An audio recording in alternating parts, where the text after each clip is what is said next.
Bonsoir.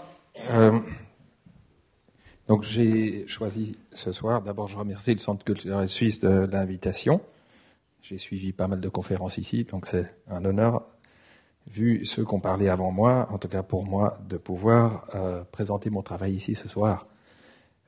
J'ai fondé mon bureau en 2002, assez tardivement, et donc le travail que je vous présente ce soir, c'est un panachage de projets qui s'étendent sur la période de 2002 à aujourd'hui. Ils ne sont pas classés par ordre chronologique. Je les ai mis en désordre, des transformations, des agrandissements, des constructions nouvelles, des villas, immeubles. Et à la fin, je termine avec quelques projets actuels non encore construits. J'ai eu la chance, avec mon bureau, depuis le début, de recevoir des mandats privés, presque exclusivement des mandats privés, à part le premier avec lequel je commence, qui était un concours que j'ai gagné très rapidement après avoir fondé mon bureau.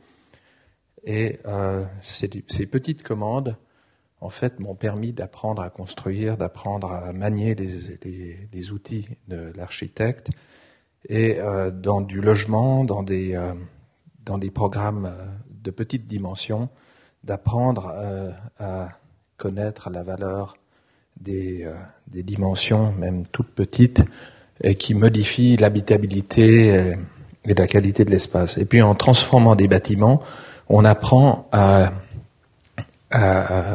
regarder l'architecture ancienne, on la relève, on regarde la manière dont les plans sont organisés, et ça, c'est des informations précieuses pour faire des projets contemporains, parce qu'il y a des subtilités des fois, particulièrement dans une architecture savante du XVIIIe siècle ou du XIXe siècle, il y a on croit avoir affaire à des plans réguliers, et en fait, ce sont des plans d'une richesse incroyable avec des subtilités. Le premier projet que je vous présente, on voyait le village avant, c'est dans la campagne à proximité de Genève.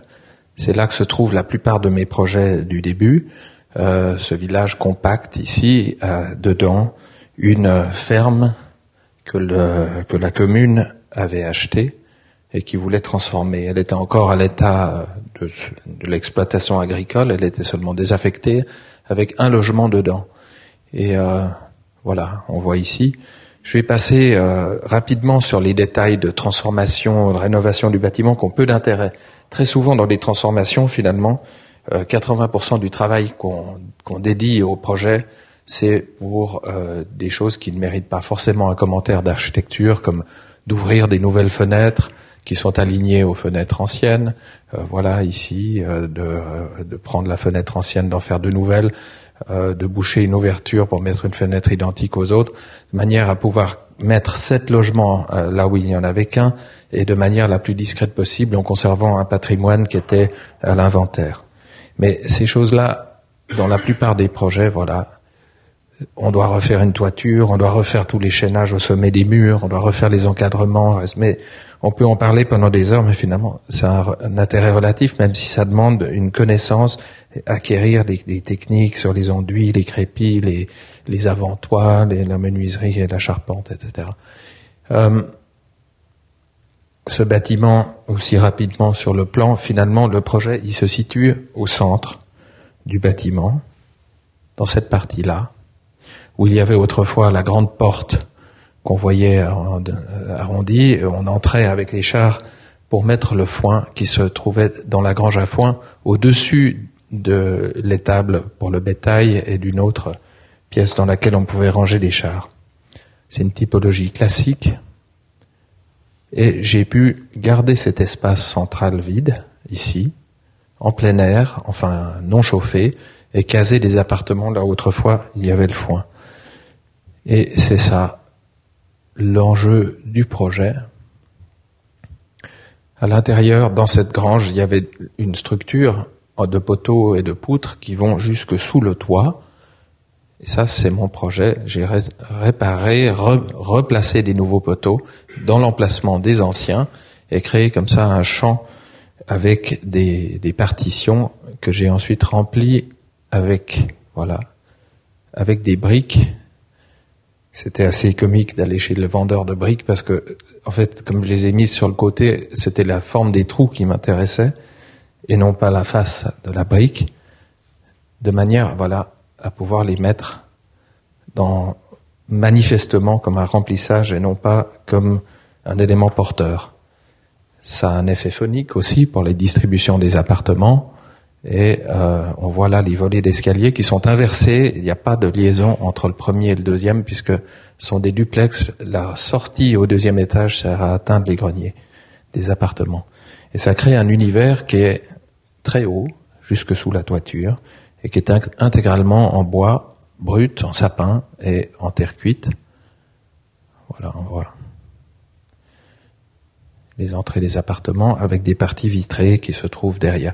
Il y a une forme d'archaïsme dans ce langage, ça rappelle les granges à foin avec les ventilations. On mettait souvent des appareillages de briques qui permettaient de ventiler le foin pour pas qu'il moisisse.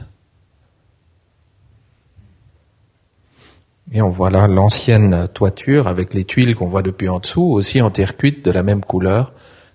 Donc entre l'ancien et le nouveau, il y a un dialogue de matériaux qui s'harmonise. Et on voit la grande hauteur de cet appareil.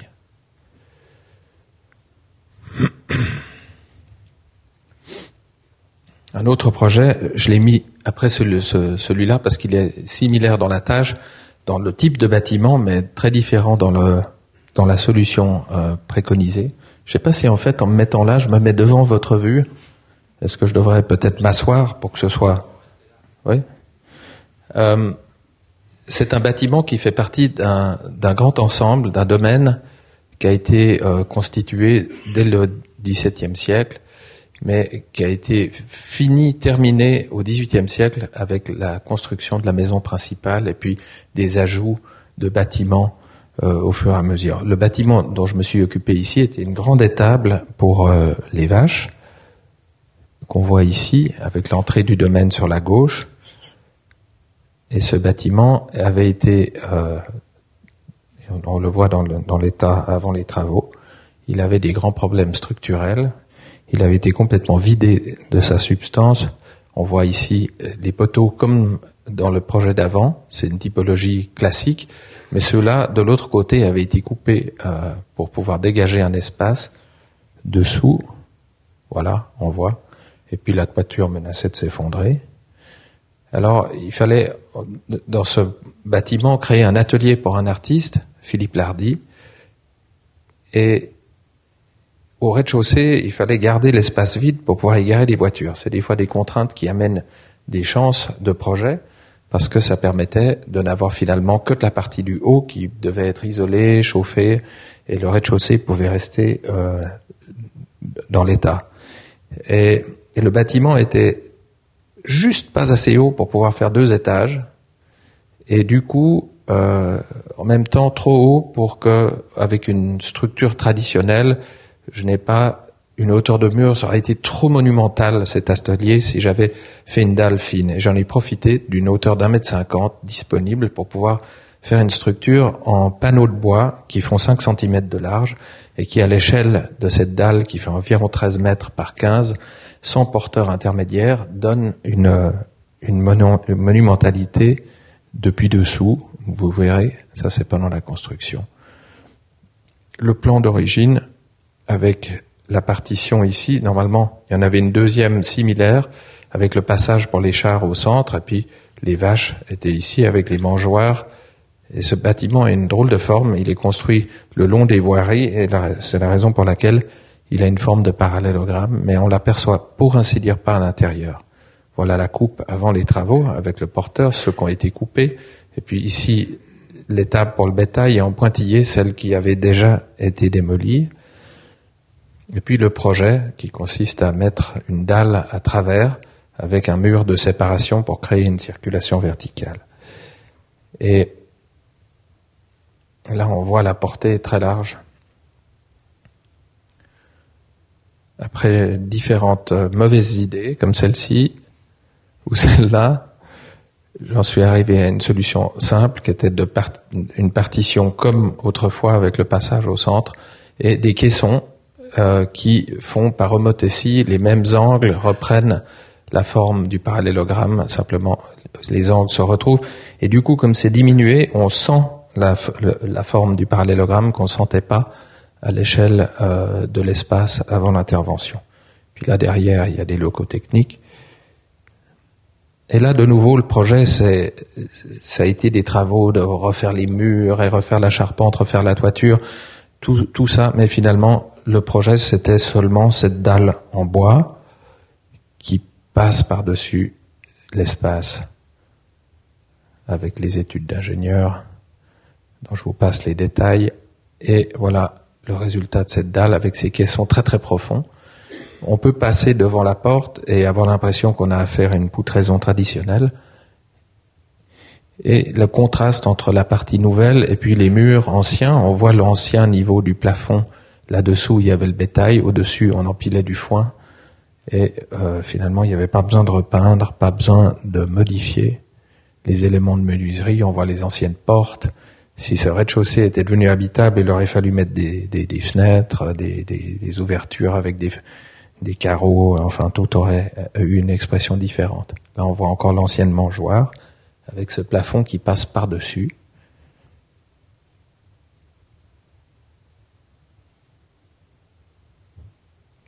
Avec un joint négatif le long des murs pour lui donner une légèreté supplémentaire, et l'appareil d'escalier qui monte à l'atelier.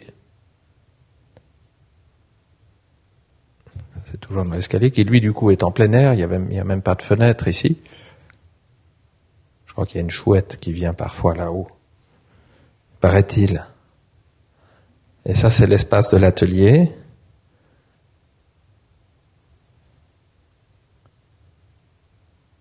Avec une nouvelle charpente.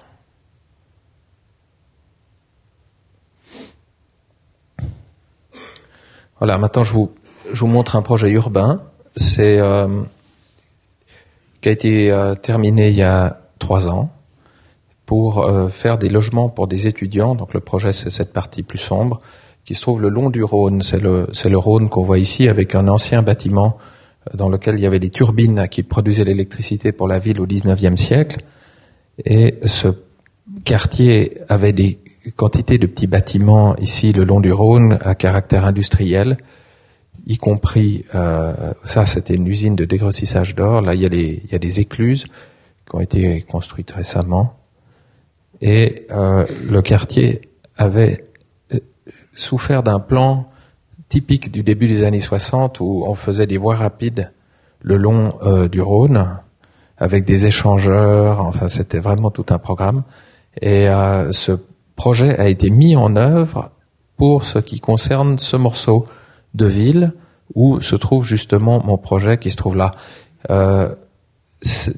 Tous les bâtiments là ont été conservés, Dieu merci, mais par contre là le long, on a commencé à construire ces barres en forme de peigne et ces murs aveugles ici, plus encore un là, qui sont restés finalement en attente de la partie qui devait passer devant et faire ce grand bâtiment en forme de banane. Et puis dans les années 80, postmodernisme, on a reconstruit un îlot autour le long de la rue, et je me suis retrouvé avec 2 stratégies urbaines, celle des bars des années 60, celle de l'îlot façon 19e siècle, reconstruit dans les années 80, et puis une parcelle très étroite là, qui servait de parking, et avec 2 murs aveugles et finalement 2 stratégies de ville qui étaient à réconcilier. On voit là ce grand mur aveugle, il y en a un autre pour ce bâtiment-là, et puis l'atmosphère de la petite place, ça c'est ce bâtiment des années 80. Et puis en vis-à-vis, le bâtiment des forces motrices que j'évoquais tout à l'heure. Et voilà le projet qui vient terminer cette construction et puis s'adosser à la première de ces 2 barres. Moi, je disais tout à l'heure qu'il y en avait 3, il n'y en a que 2. Bon, je vous passe les détails sur les plans, mais il y a au rez-de-chaussée un restaurant et puis toute la distribution se fait derrière. C'était très étroit, ça passe tout juste dans la typologie pour pouvoir avoir un étage type avec l'escalier qui peut avoir le palier de faire demi-tour et avoir des sanitaires pour avoir des appartements qui sont des colocations. Donc c'est du logement social avec une grande pièce de jour, 7 chambres qui se partagent cet espace plus un dégagement au bout du couloir. On a mis des canapés, c'est un peu bourgeois. En réalité, c'est devenu un fourre-tout. Et ben c'est très bien comme ça. Et ça sert aussi de chambre d'amis, de chambre d'appoint. Et puis le bâtiment va en se rétrécissant vers le haut avec une grande terrasse au niveau de la toiture du bâtiment de droite et une salle commune qui permet de pouvoir organiser des événements qui se passent sur le toit. Les colocataires se réservent cette salle pour pouvoir organiser des événements. Voilà la coupe. J'avais demandé 4 étages de trop par rapport au gabarit autorisé en ville et grâce à ça, j'ai pu en obtenir 1 de plus que le gabarit. Des fois, il faut savoir juste demander plus pour obtenir vraiment beaucoup trop pour obtenir un petit peu plus. Et ça a bien fonctionné. Donc ce bâtiment donne le sentiment d'avoir une importance, d'être grand. En réalité, il est très très peu profond et il a que 2 façades. Celle-ci est le retour sur le côté, plus un petit bout ici, puisque le reste s'appuie contre cette barre des années 60, elle dépasse un petit peu, et puis contre le bâtiment qu'on voit pas, qui est caché. Donc en fait, on a cette atmosphère industrielle du 19e siècle et du début du 20e siècle avec ces 2 bâtiments, et puis ce 3e ou 4e bâtiment, puisqu'il ferme une place qu'à 4 côtés, dialogue avec ces bâtiments par le choix de la brique comme matériau de parement. J'aime beaucoup utiliser les briques. Je trouve que c'est un matériau qui est à la fois très moderne, c'est un matériau de la modernité, c'est un matériau préfabriqué.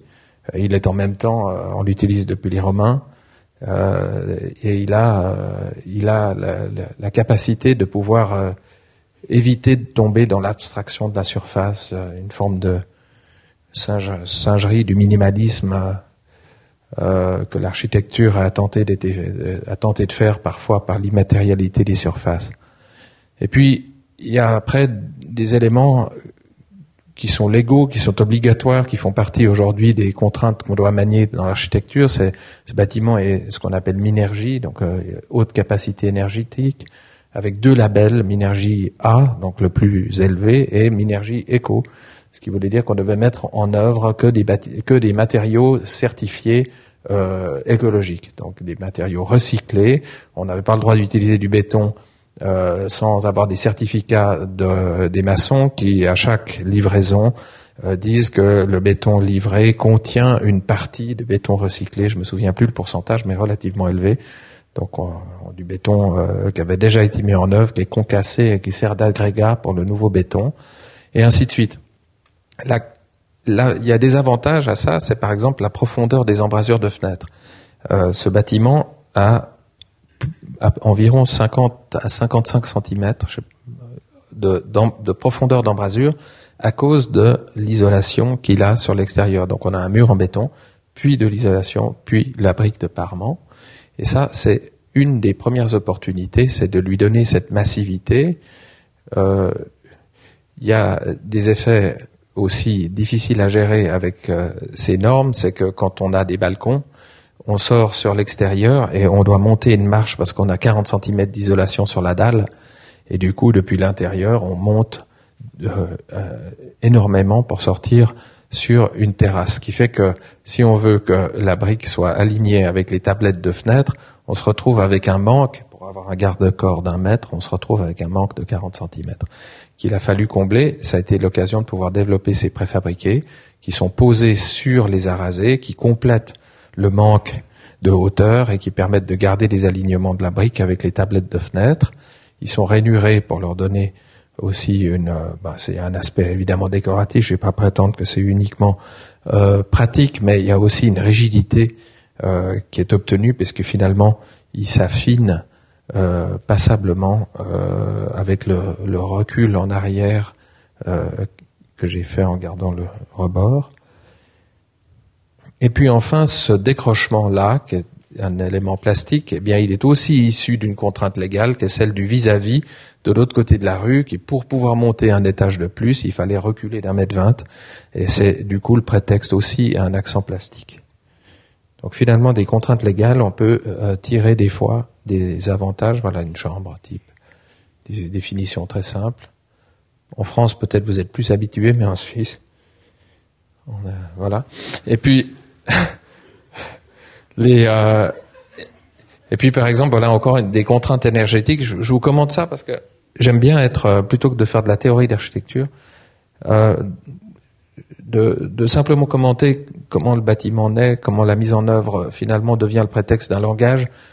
On n'a pas le droit de finir contre un cadre de fenêtre avec les briques directement, parce que le cadre est une partie qui isole mal, donc il faut le recouvrir, il faut laisser le minimum apparent, mais il faut finir avec de l'isolation périphérique. Et du coup, ça a été l'occasion de pouvoir mettre cette isolation et de la prendre en peigne avec les dernières briques et finir avec un enduit qui a la même teinte et la même texture que les joints des briques. Et dans le fond, ça devient une décoration, un aspect décoratif, mais qui est pratique, tout à fait. Ça permet de répondre aux exigences légales et qui reprend comme une certaine générosité de langage pour la ville, comme ce qu'on trouvait au XIXe siècle dans les encadrements autour des fenêtres. Ça devient toujours la possibilité d'avoir une moulure, d'avoir une décoration. Finalement là, on voit que les embrasures sont tellement profondes, la rue, à moins qu'on soit en face sur la place, on ne voit que les embrasures, on ne voit pas les vitrages, et du coup, c'est la répétition de ce motif. Voilà, on le voit là, qui donne un caractère aussi au bâtiment. Voilà, je ne vais pas m'étendre sur les détails de construction. En haut, il y a sur le toit, puisqu'on est au Centre culturel suisse, c'est un drapeau de Fabrice Gigi, qui est un artiste genevois, que j'ai offert au maître d'ouvrage. Voilà.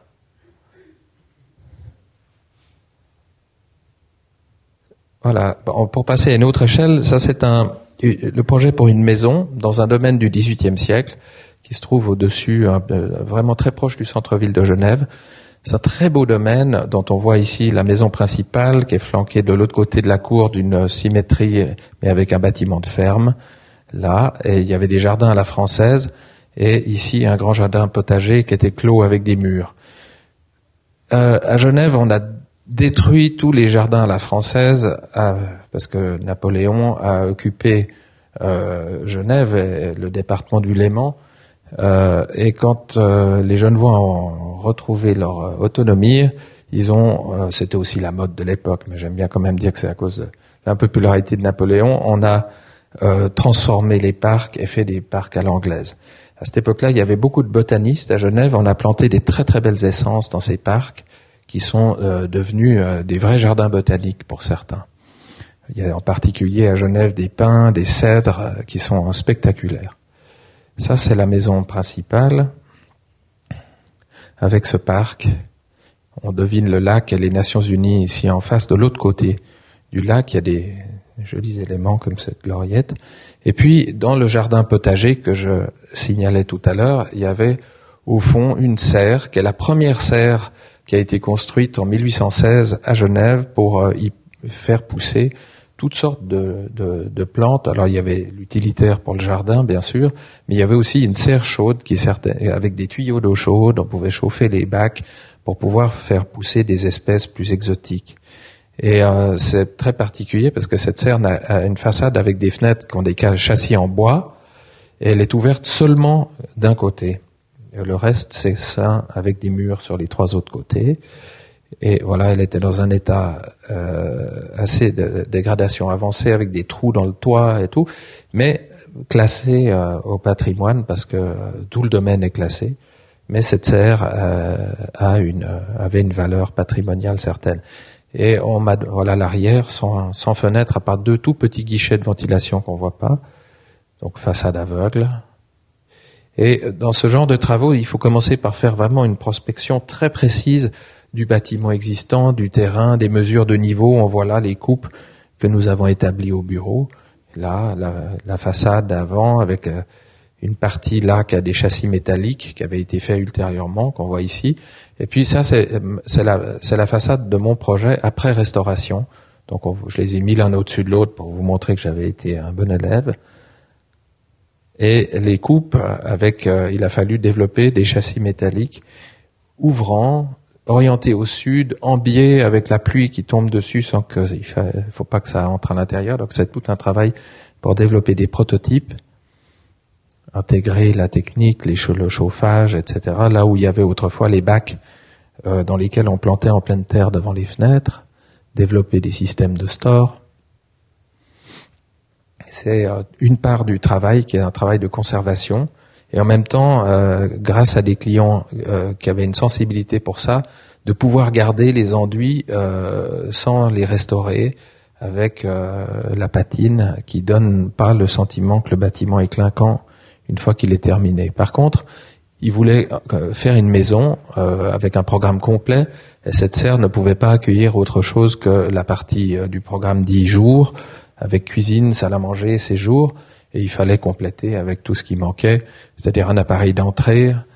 C'était difficile de trouver une entrée dans cette grande façade, des chambres à coucher, un atelier d'artiste parce qu'elle est peintre, et encore, une salle de jeu, etc.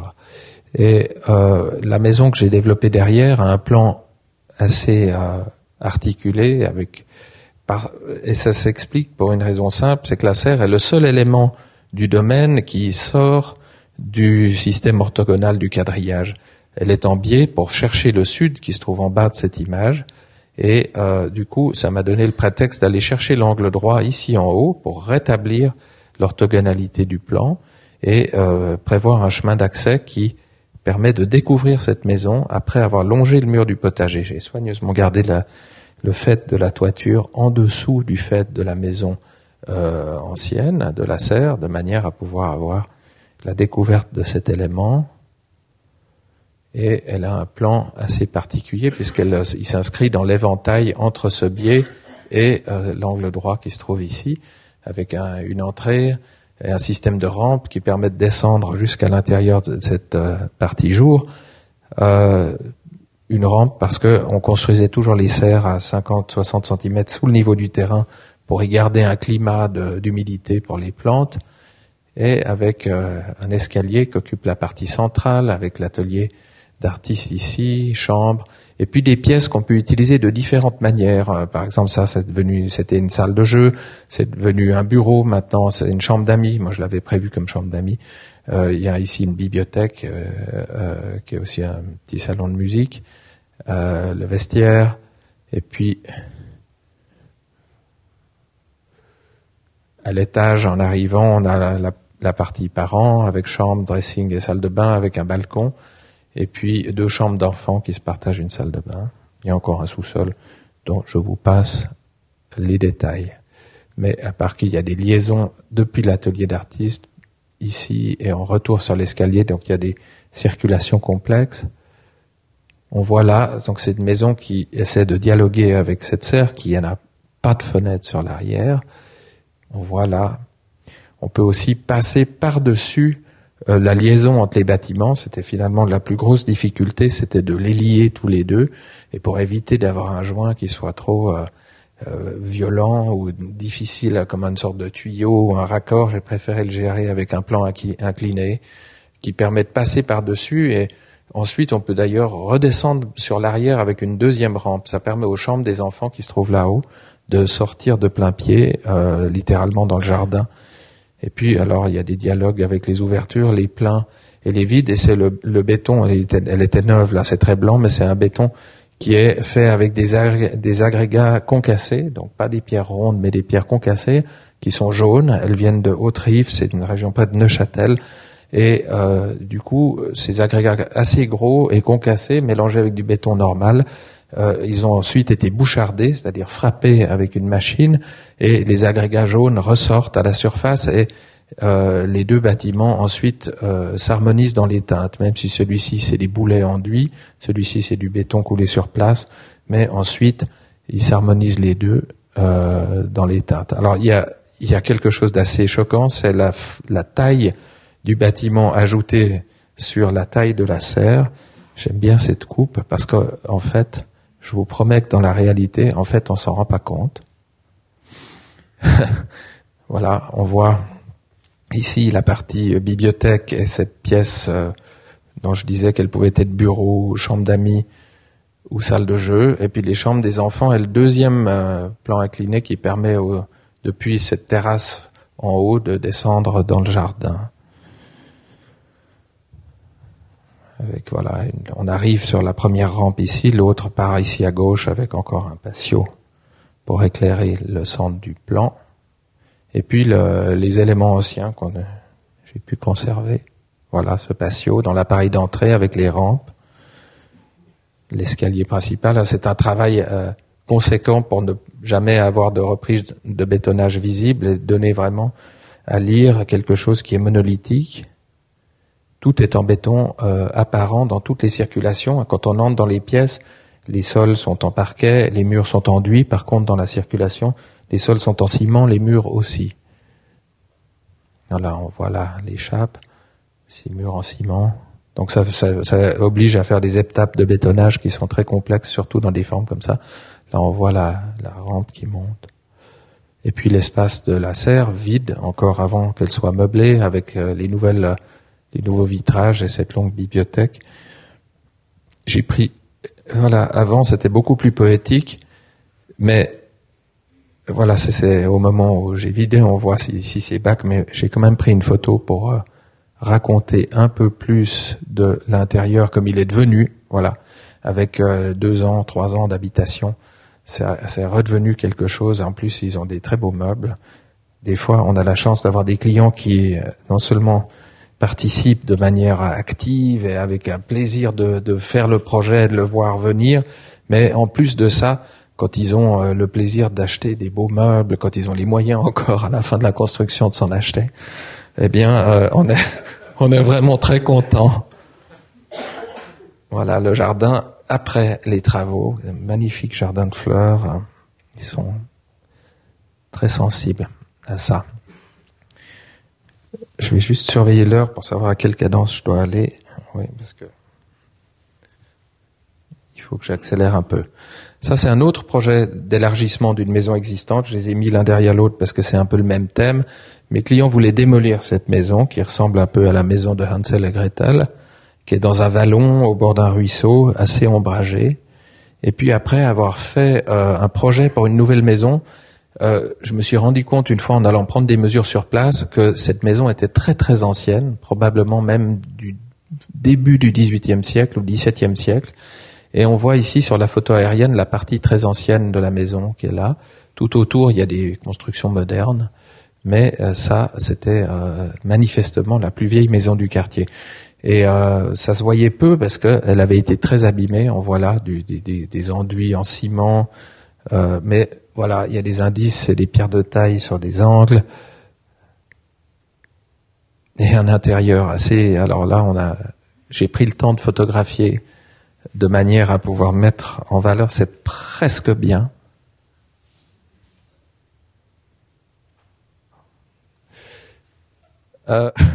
Ils avaient coulé des dalles en béton à l'intérieur, enfin il restait pour ainsi dire rien de la structure ancienne. Donc en fait j'ai fait un projet en gardant, mes clients étaient d'accord finalement qu'on change le fusil d'épaule, en gardant la maison, en prenant les distances légales aux limites, en ouvrant la forme de l'ajout de manière à créer une cour d'accès qui permet de descendre, de sentir la pente qui descend jusqu'à la rivière qui est en bas, et d'arquer la maison ici sur le devant de manière à mieux embrasser la parcelle, parce que ce biais excluait un peu de fait toute cette partie du jardin. Donc en fait, un ajout qui a une forme organique mais tout à fait logique, et un plan où finalement je me suis dit que tout ce qui était de la vie privée de la maison pouvait aller dans l'ancienne, et tout ce qui était de la partie jour irait dans l'ajout, avec un plan orthogonal, comme un tissu écossais qu'on aurait coupé avec une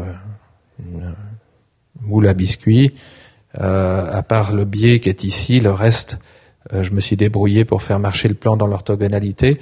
Et la pliure de ce toit, qui a un faîte là-haut, continue, toujours parallèle à ce mur, par-dessus ce bâtiment. Et l'élargissement, vous voyez qu'il est fait avec des poteaux.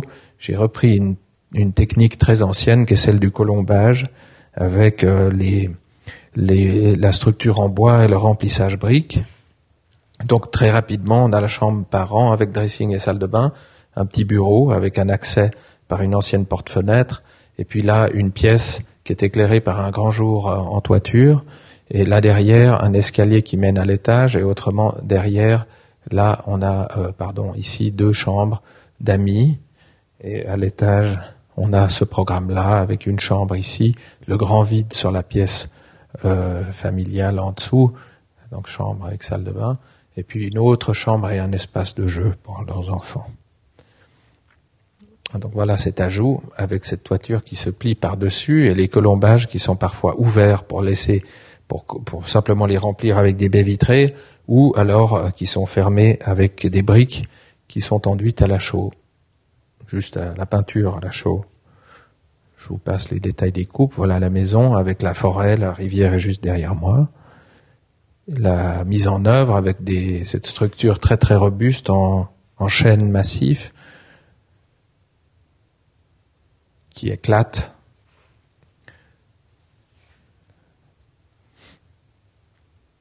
Et ça, c'est pendant le chantier.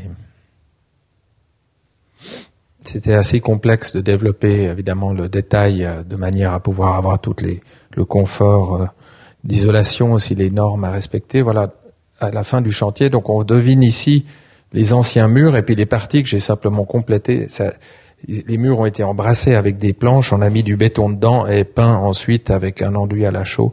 À l'extérieur, c'est fait sans attention particulière à la surface. Donc le mur ancien, il a son relief ancien et la partie en béton, on voit le coffrage et les laissés très simplement brut. Donc ça, c'est le colombage rempli. Ici, il est ajouré. La porte d'entrée de la maison avec cette cour et les escaliers qui permettent de descendre à travers la maison. Là, on voit le côté. Voilà, bon, la référence assez évidente. Et cette surface. Dans la partie ancienne, les dalles en béton, on les a remplacées par des poutres très simples, sans trop de...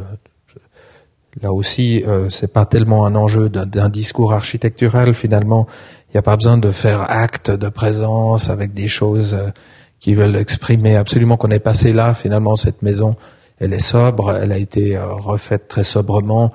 Rien que par la régularité de sa structure, on comprend que c'est pas la structure d'origine. Mais finalement, on y prête assez peu d'attention.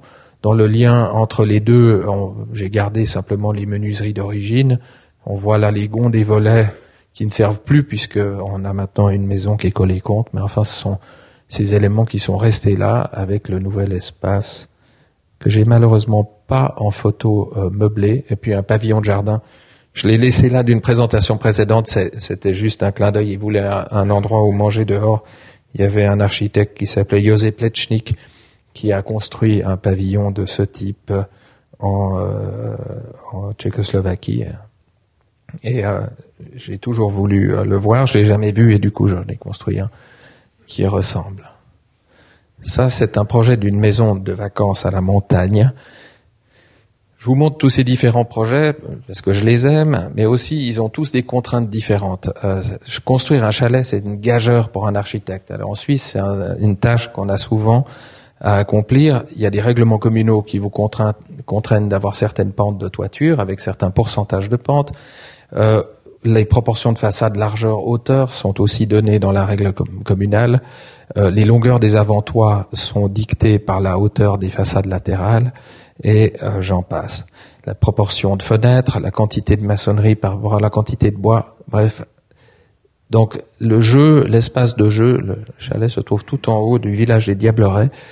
L'espace de jeu est très restreint et ça, c'est un projet qui, du coup, j'ai essayé de le construire comme un projet de la Renaissance, un projet un peu palladien.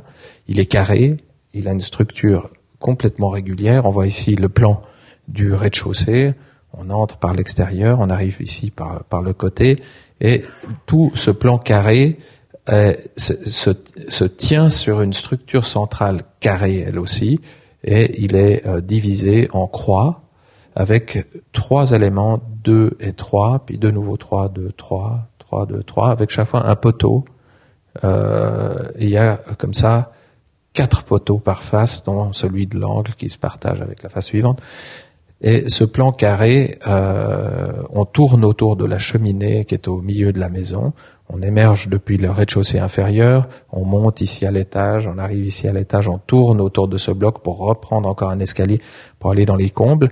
Et les chambres occupent toujours les angles. C'est elles qui ont donné la dimension de la maison, c'est-à-dire la longueur d'un lit plus un passage de 90 cm devant.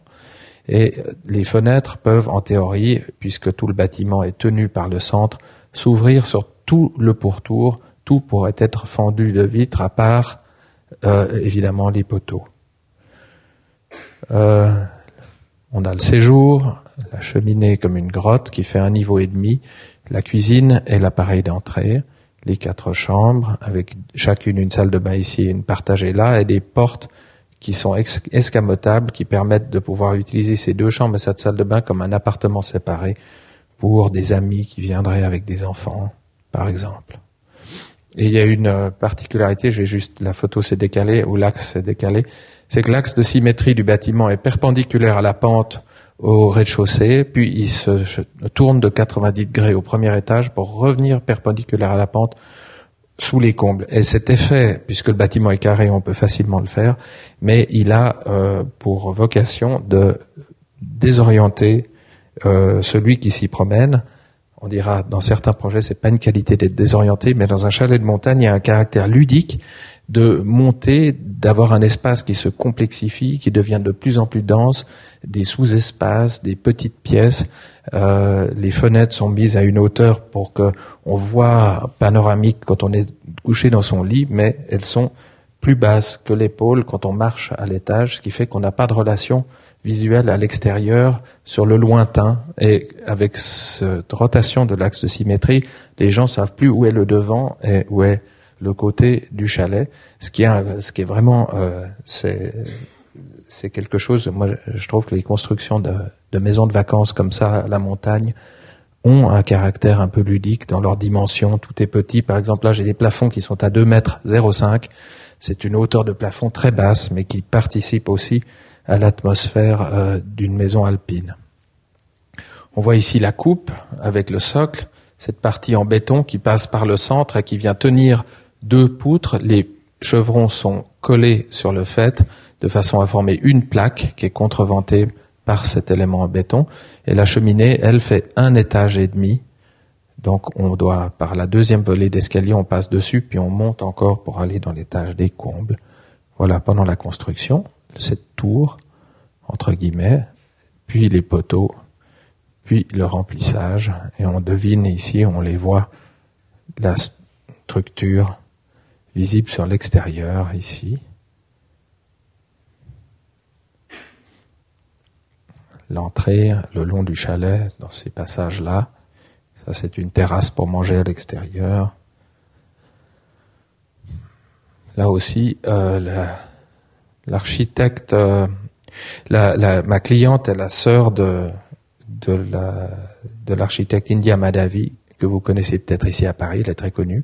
Elle fait du très beau mobilier. Et du coup, il y a pas mal de... Voilà, elle les a aidés pour meubler. Tout est fait simplement, mais chaque chose a une bonne place.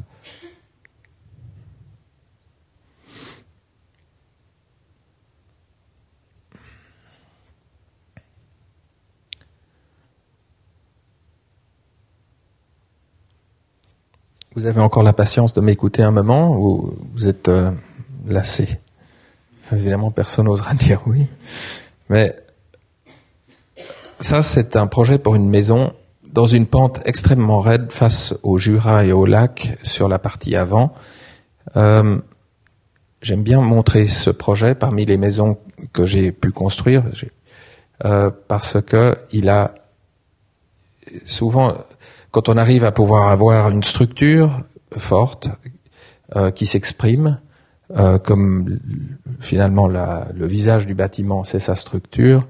Les espaces qui sont dégagés par ce système structurel. Et si on arrive à avoir structure, plan et expression, ou structure, espace et expression du bâtiment qui ne font qu'un, c'est souvent un système qui est extrêmement agréable à vivre. Et cette maison, la pente descend du haut vers le bas. Dans les premiers 8 mètres du terrain, la déclivité est de 6 mètres. Il fallait donc arriver à inscrire ce bâtiment dans la pente. Et plutôt que de mettre des murs pour barrer la pente, j'ai mis les murs perpendiculairement à la pente et ensuite des plateaux en bois entre ces murs en maçonnerie qui viennent finalement, théoriquement, ils pourraient être à des niveaux différents. Là, en l'occurrence, ils sont tous sur un niveau. Et on entre dans la maison. Ici, on voit à travers, c'est toujours des espaces de 2 mètres 60, puis un mur de 40, puis 2 mètres 60, un mur de 40, etc. On entre, on a le séjour qui se trouve ici, à cheval sur 3 trames avec une cheminée, la vue sur le lac ici en bas, un passage avec la salle à manger et la cuisine ici en retrait. Le sud est en angle là-haut, donc on a une terrasse extérieure entre la salle à manger et la cuisine qui est très ensoleillée, et puis un salon de musique ici. Mon client est très musicien, avec un studio indépendant, avec un accès indépendant ici, et puis les WC visiteurs, vestiaires, et la cuisine a encore un espace de rangement là. L'escalier principal, est là, et puis il y a un escalier secondaire qui est là, et comme vous le verrez, j'aime bien dans les maisons avoir 2 possibilités d'aller du haut en bas. Là, la chambre principale se trouve au-dessus de cette partie-là, ça permet depuis la chambre principale de descendre et d'être directement vers la cuisine, puis d'aller encore à l'étage en dessous et d'aller, il y a un fitness, il y a aussi la cave à vin, très important. On peut aller depuis la salle à manger ou cuisine directement dans la cave à vin sans avoir besoin de faire aussi des détours. Et puis c'est ludique d'avoir deux circulations. À l'étage, il y a une chambre derrière ici avec sa salle de bain et un petit bureau, une autre chambre ici, une troisième symétrique là, et puis tout ça, c'est la chambre principale avec 2 dressings, et puis la salle de bain sur une petite loggia là derrière.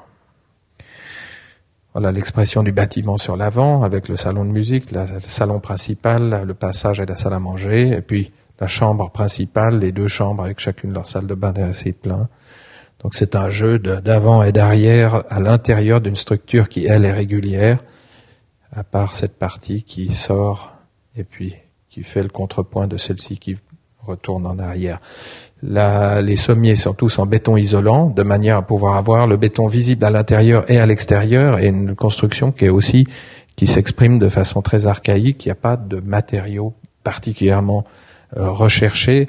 Ce sont des briques pour les structures verticales, du béton isolant, et puis et apparent. À l'intérieur, il a été peint sans être enduit, et des poutres en bois brut de sciage. Ça, ce sont nos dessins d'exécution. On voit dans les coupes ici ces planchers en bois. Voilà l'appareil d'entrée. On descend pour trouver l'entrée de la maison, avec l'étage qui se trouve finalement de plein pied, avec la route qui dessert la parcelle sur l'arrière. Voilà l'articulation des volumes, avec la piscine qui se trouve au sud, derrière, protégée du vent du nord. La salle de bain des parents, une des 2 chambres, et puis la salle à manger et la cuisine ici. Voilà, on voit là la couleur des briques, un camailleux de différents rouges et bruns. Et la façade avant, les fenêtres sont en bronze. Oui, c'est très beau de pouvoir utiliser ce matériau, c'est très pérenne, ça ne nécessite aucun entretien. Ça coûte un peu plus cher, mais même pas forcément.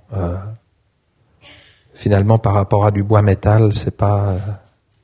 Et puis l'intérieur, on voit cette scansion de l'espace qui, même quand un espace est laissé unitaire, il est à cheval sur 3 trames. On le voit ici, et le béton qui a les bulles, le plafond avec les poutres en bois, les planches aussi brutes de sciage entre les poutres, et puis la continuité de la brique intérieure, extérieure, ici, où à l'intérieur elle est badigeonnée en blanc.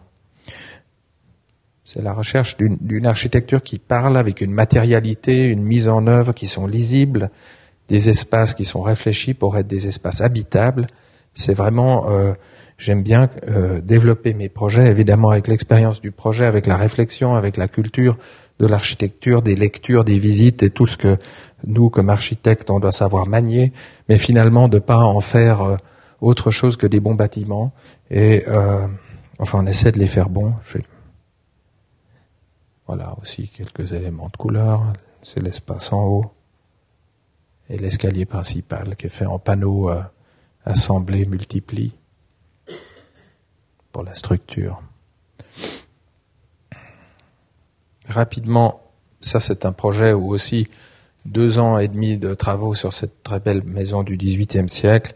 Tout a été refait jusqu'à cette véranda. On voit encore les doigts avec le mastic, mais il a fallu trouver des vitres en Bohème, parce que c'est là-bas qu'on a encore des tambours d'acier pour souffler le verre, comme on le faisait autrefois pour qu'il ne soit pas plane. C'est une maison qui est classée. Les volets, on voit que c'est les volets d'origine, avec les ferrements d'origine. Tout ça, c'est un travail de restauration, mais qui n'a pas besoin de commentaires particuliers. Mais le projet que je vous ai mis dans cette présentation, c'est celui-ci. Ça, c'est la maison ancienne, avec la ferme et la maison principale, avec un grand terrain. Et là, finalement, j'ai un client qui voulait construire une piscine, et c'est tout. Et puis, finalement, c'était difficile de placer une piscine dans un terrain aussi vaste, et les bâtiments, les annexes, les pavillons sont toujours le prétexte d'une promenade, finalement d'une excursion à travers la parcelle, et aussi la construction d'une tension spatiale entre les différents volumes.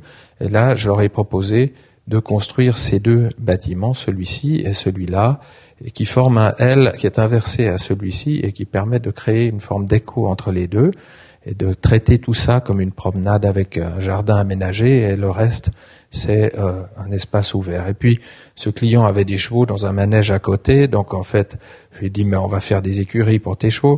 Il avait 2 cochons qui se promenaient dans un enclos, je lui ai dit, on va faire une porcherie pour tes cochons.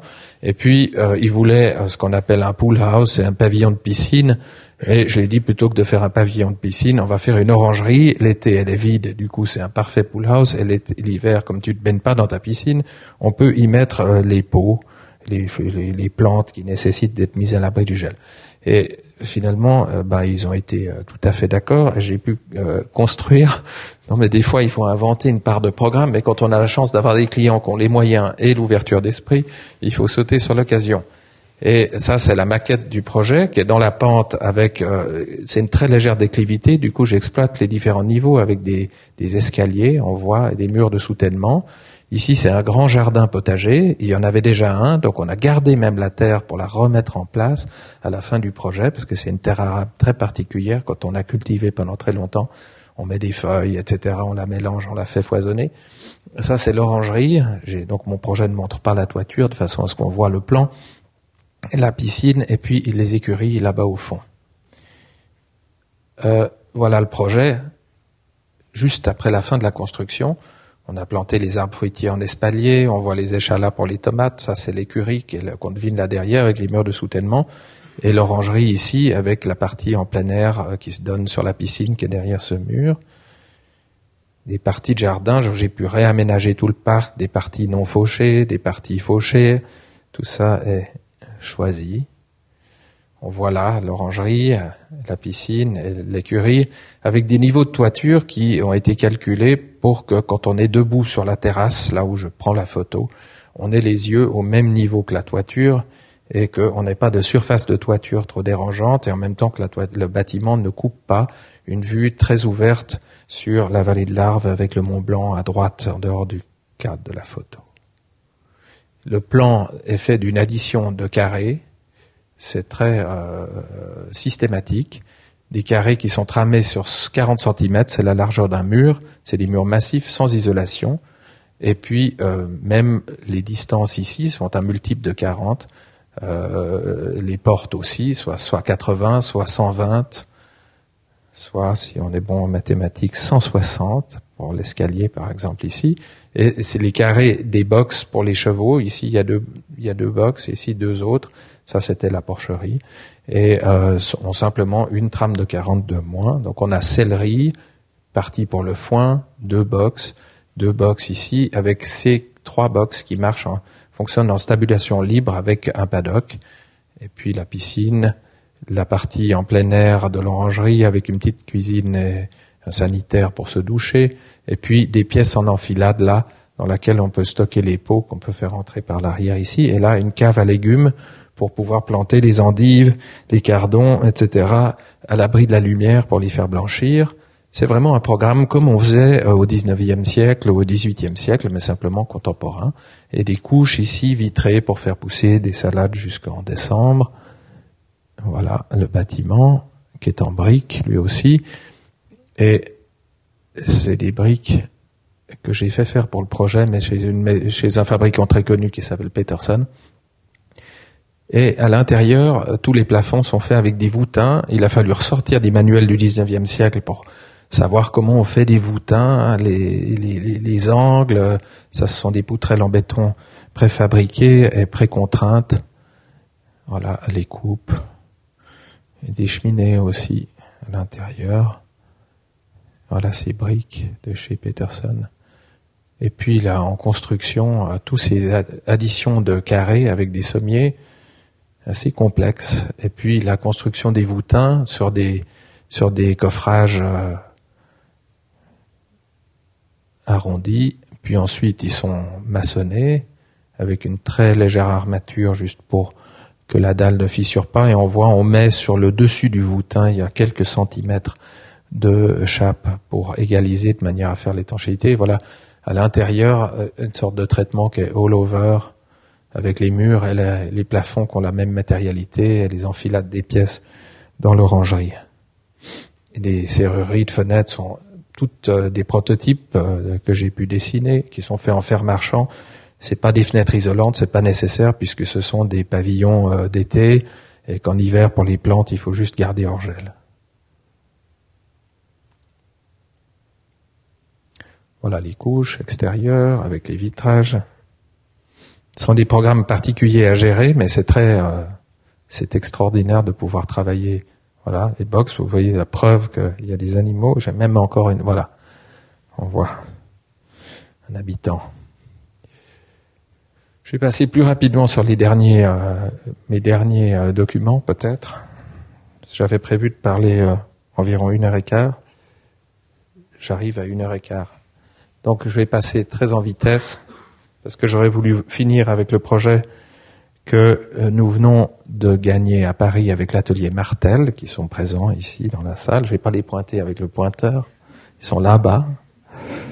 Et donc ça, c'est un bâtiment de logement. Je vous ai montré beaucoup d'habitations privées.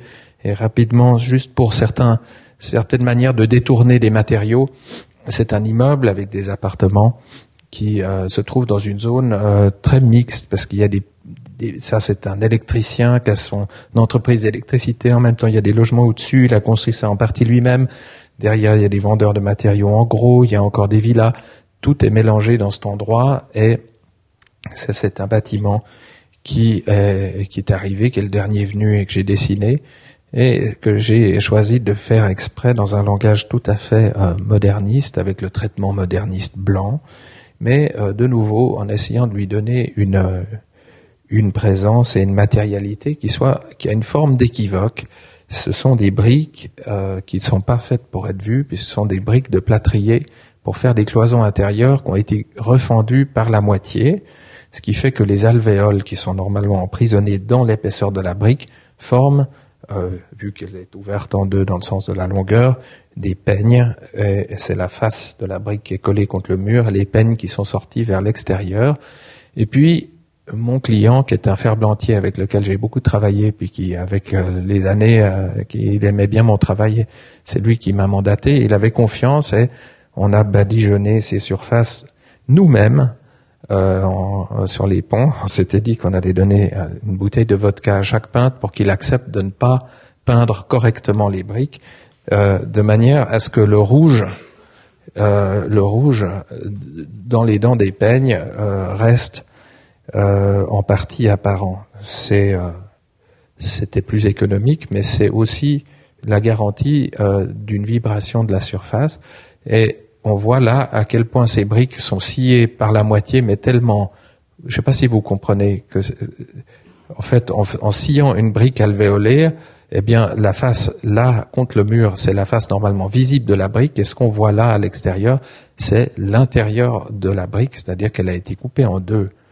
Et du coup, la peinture entre mal dans ses dents et ça forme en fait des surfaces comme ça. On voit là, il y en a deux qui ont mal été peintes ou qui n'ont pas été peintes du tout.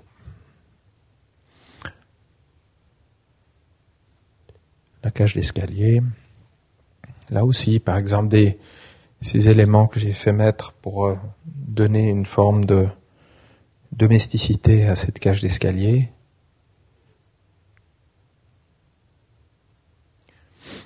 Et une coupe dans une pente très raide, puisque l'entrée se trouve là. On descend 2 étages ou on monte 2 étages dans un bâtiment à 5 niveaux d'appartements, avec très rapidement des appartements qui se développent sur la diagonale, avec la cuisine, le séjour, un bureau qui peut être donné comme chambre ou comme bureau de la chambre parent. Donc on a comme ça, on exploite les diagonales le long de la façade et puis les chambres d'enfants.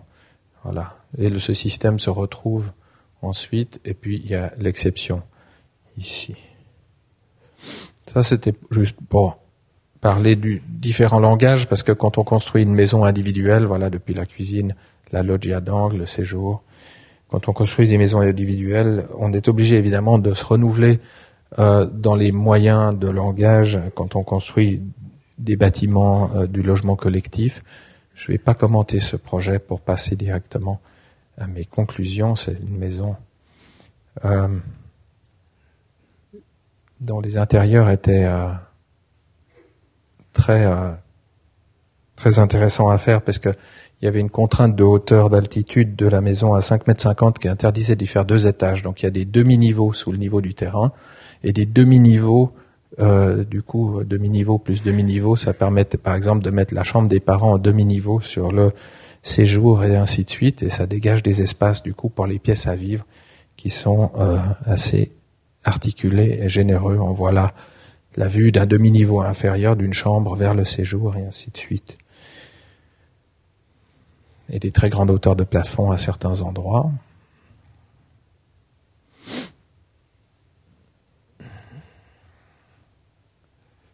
J'avais prévu de vous parler beaucoup. Ça, c'est une restauration que j'ai fait à la montagne. Je m'excuse, je fais défiler, mais au moins comme ça, vous aurez vu les images. Mais je trouve que c'est pas bon de s'éterniser trop, vous allez vous lasser. C'est vraiment, ça, c'est de la conservation du patrimoine, où chaque détail compte. On croit à un moment donné qu'on n'a rien conservé, mais à la fin, en fait, on a tout gardé, en faisant juste quelques ajouts.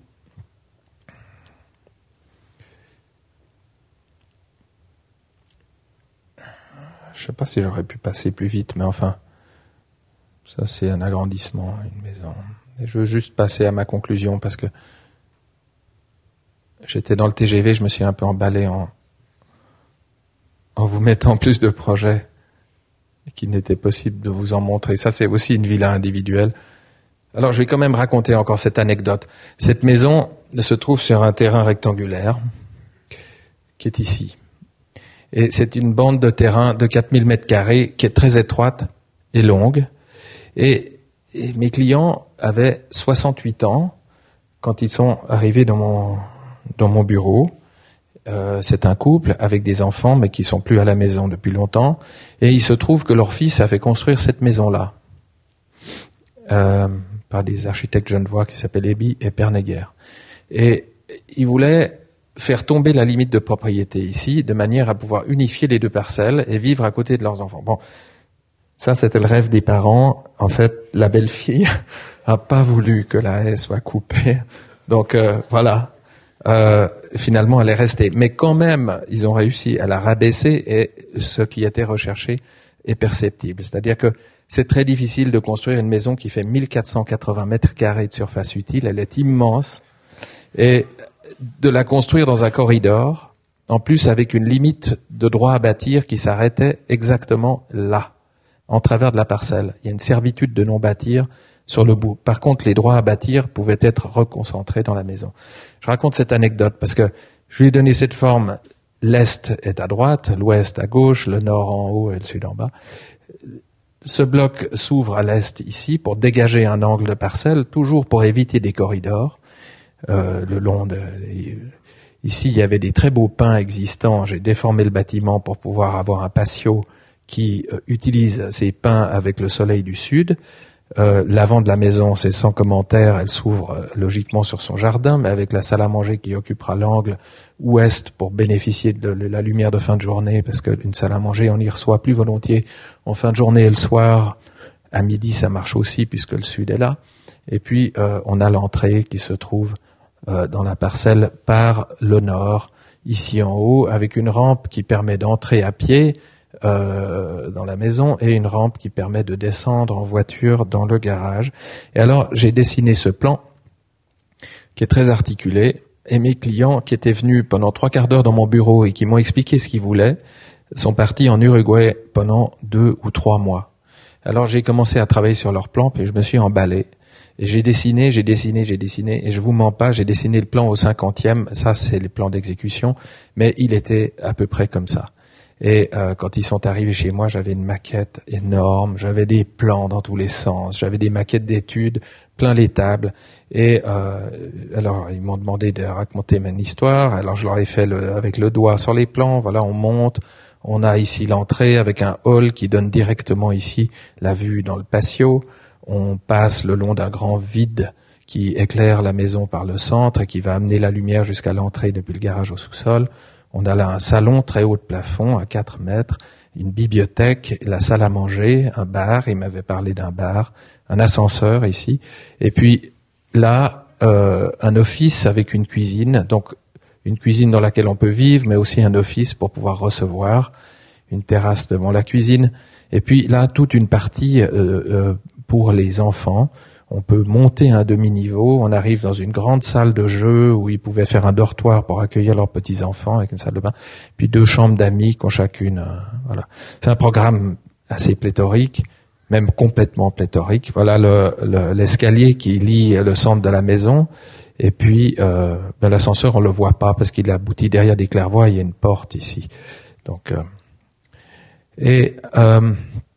à l'étage, on voit toujours ce vide qui traverse la maison, leur chambre à coucher, chacun un dressing et chacun une salle de bain, et puis une terrasse avec un jardin suspendu ici qui est en pleine terre avec des arbres, et cette partie-là n'a pas d'étage.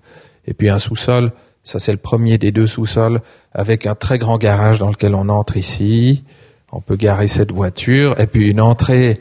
Mais je vous montre ça parce que quand même c'est très difficile de dessiner des maisons aussi grandes et qu'elles soient domestiques et qu'on puisse les habiter à 2 sans avoir l'impression d'être dans un labyrinthe. Non, parce que honnêtement, tout est superposé, ce qui fait qu'ils entrent depuis le garage, ils arrivent dans un hall dont la dimension est menue, ils prennent leur ascenseur ou l'escalier, ils sont directement, il y a la cuisine, la salle à manger, le séjour, la bibliothèque, ils sont pas contraints de vivre avec toute cette partie-là, et finalement la maison ne semble pas si grande. On découvre des parties très spacieuses, comme de passer là, trouver une piscine intérieure, il y a ici un sauna, il y a une salle de gymnastique, mais ces choses ne sont pas exposées directement dans la spatialité complexe des espaces qu'on traverse et qui s'offrent à découvrir, parce que il y a certaines parties qui sont un peu comme la maison idéale du palais, le palais idéal du facteur Cheval. Il y a un côté, alors ça c'est le 2e sous-sol, voilà.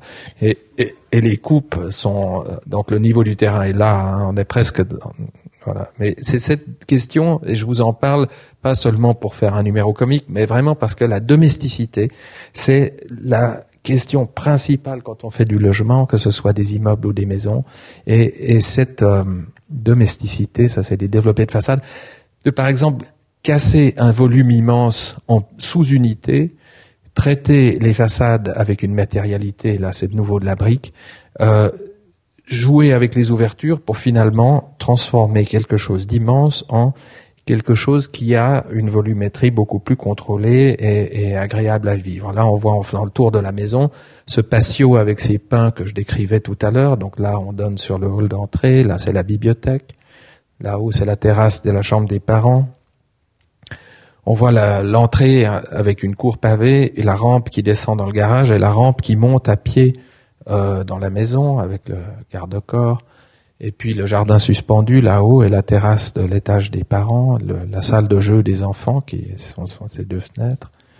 Et puis la matérialité avec une brique dont j'ai fait faire les éléments sur mesure pour par exemple pouvoir franchir les angles qui ne sont pas à angle droit avec une matérialité continue.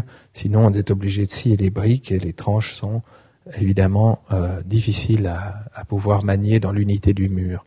Voilà, là on voit ces grands pins autour du patio, l'étage des parents, le devant de la maison. Donc ça c'est tout de suite après la fin de la construction. Elle s'est placée dans son jardin en tournant autour des arbres existants. Voilà l'escalier central, cet escalier qui distribue toute la maison. Et dont là on voit la sous-face. Elle est coffrée avec des très petites lames de bois. Un bâtiment, avant d'être en béton, c'est un moule en bois extraordinaire. Les maçons sont tous des ébénistes, avec le garde-corps ici qu'on voit en continu couler sur place. Et le garage. Ça, je commente pas et je passe tout de suite à ma conclusion cette fois-ci. C'est mon premier projet que j'ai construit quand j'ai ouvert mon bureau et qui m'a permis de commencer mon travail parce que j'ai gagné un prix d'architecture. C'était pour mon père qui m'a fait confiance. Ça, c'est un projet d'urbanisme que nous avons gagné il y a quelques mois pour ces deux ensembles-là, autour d'un ensemble existant. Donc on travaille aussi à développer des projets urbains. Voilà les maquettes des différents éléments. Un autre projet urbain pour un bâtiment d'habitation avec une tour de bureaux. On voit ici le développé des plans. Et j'ai présenté ça pour amener au dernier projet qui est ici, que ce projet du coup fait ici à Paris, en association avec l'atelier Martel, et à la porte de la Chapelle, le concours Chapelle international, on avait un lot qui occupe le centre d'un développement. On voit ici ce bâtiment avec son socle et un autre bâtiment, c'est du logement social. Le plan masse était donné, c'est des terrains qui appartiennent au CFF et qui sont développés par la régie immobilière de la ville de Paris. Et le plan masse était donné dans le départ du concours exactement comme ceci, c'est-à-dire une plaque qui doit contenir sur 2 niveaux des ateliers avec des logements au-dessus. C'est l'idée de petites entreprises ou qui démarrent, qui peuvent avoir, par exemple, une agence d'architectes en bas et avec encore un complément avec quelques tables et éventuellement un logement au-dessus. On peut séparer le rez du premier, on peut les considérer comme une seule chose.